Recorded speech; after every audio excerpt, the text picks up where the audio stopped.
When it comes to using the AD200 in a modifier, the question that people will ask is, should I use the bare bulb or should I use the Fresnel head? Or does it matter? Can I use either one? And I know you're probably thinking you would use the bare bulb because it'll help fill the modifier more.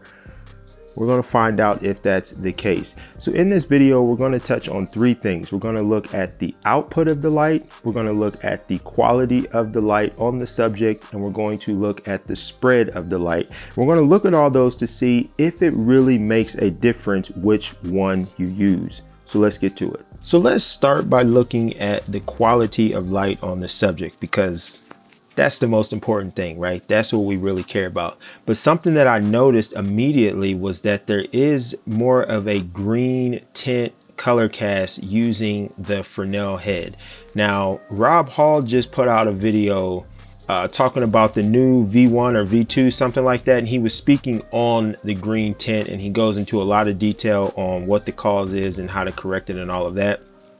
I will link that video because I think that that is ultimately the same case here. So although that's not too much of a problem if you're just using the Fresnel head, whether that be one AD200 or multiple, if you're using multiple AD200s and you have the Fresnel head and you're mixing that with the bare bulb, that's where you can run into an issue, because you're going to have a difference in color amongst the different flashes, and that could be very difficult to fix in post. Now that I've got that out the way, let's get to the comparison. Let's look at it. So if I zoom in here, you can definitely see that your transition from highlight to shadow is smoother with the bare bulb, which is on the right.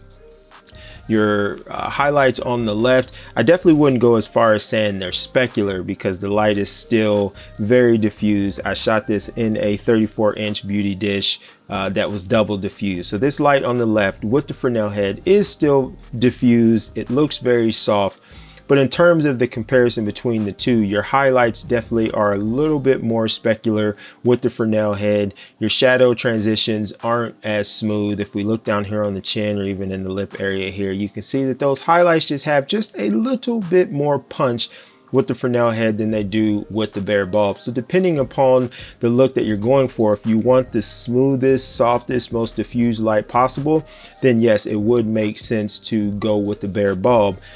There are some concessions that come with that I'm going to get into here in just a moment. But there you have it. I wouldn't say that the differences are so dramatic that you would have to make a point to use the bare bulb every single time. If you were shooting with the Fresnel head and you were shooting with a double diffuse modifier, you're still going to get relatively soft light. And so I really wouldn't worry about it in that context. But if you want the most diffused, the softest light possible, then you would want to go with the bare bulb. So let's look at the light output and the spread of light. So on the left, we have the Fresnel head. On the right, we have the bare bulb. Now, keep in mind that when you're shooting to try to show the spread of light, it is a bit challenging because you have to adjust your settings to get an exposure to where you can try to see it. So it is a little tough to really illustrate the output when you're doing it this way, because a lesser power in your flash, especially in a bigger modifier, it's not going to fill the modifier as much. So you may see a more dramatic difference than what may be the case when you're using regular settings. So I metered using my Sekonic L478D. The settings were, I had it set to 1/60th of a second for the shutter speed, ISO 100, and then I was looking to get the aperture reading that it gave. So if we look at the Fresnel head, as you would expect, it is going to be more hot in the center, because obviously with a Fresnel head, your light is more straightforward. It's going to be more concentrated in the center. So as you can see, the Fresnel head is obviously more hot in the center, so that metered at f20.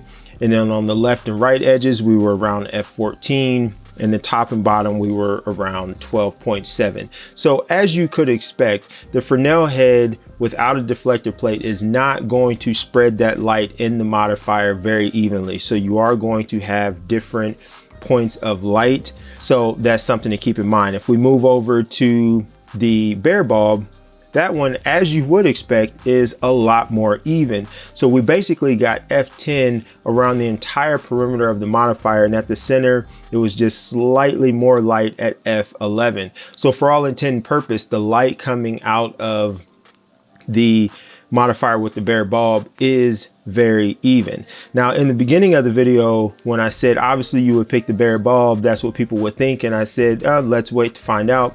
The reason why I said that was because of this light output. If you look at the two, you can see that although the light output that's coming out of the modifier with the bare bulb is more even, it's not as strong, it's not as powerful. So if you were in a situation to where you needed the most power out of your flash, let's say you're outside or you're in some conditions where you need as much light coming out of your modifier as possible, in a case like that, the Fresnel head is probably going to be the better choice because you're getting more output. That Fresnel head is intensifying the light, so you're getting more light output out of the Fresnel head than you are the bare bulb. And as you saw when we looked at the comparison of the light on the subject, there's not a huge difference between the two. So if you really need that power, you really should be reaching for the Fresnel head.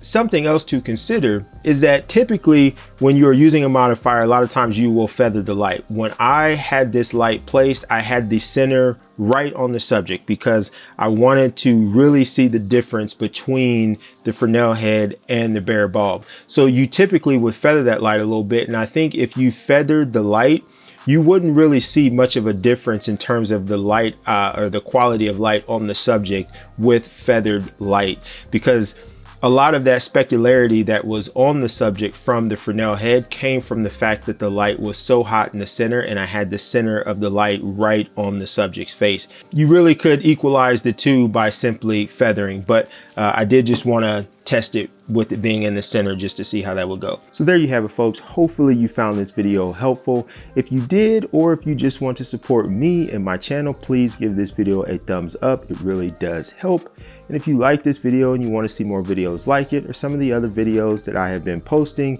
go ahead and hit that subscribe button. And while you're at it, do like Anita Ward said, and ring that bell. As always, I appreciate your support. I appreciate you watching my videos and giving me your time out of your busy day. And until the next one, take care.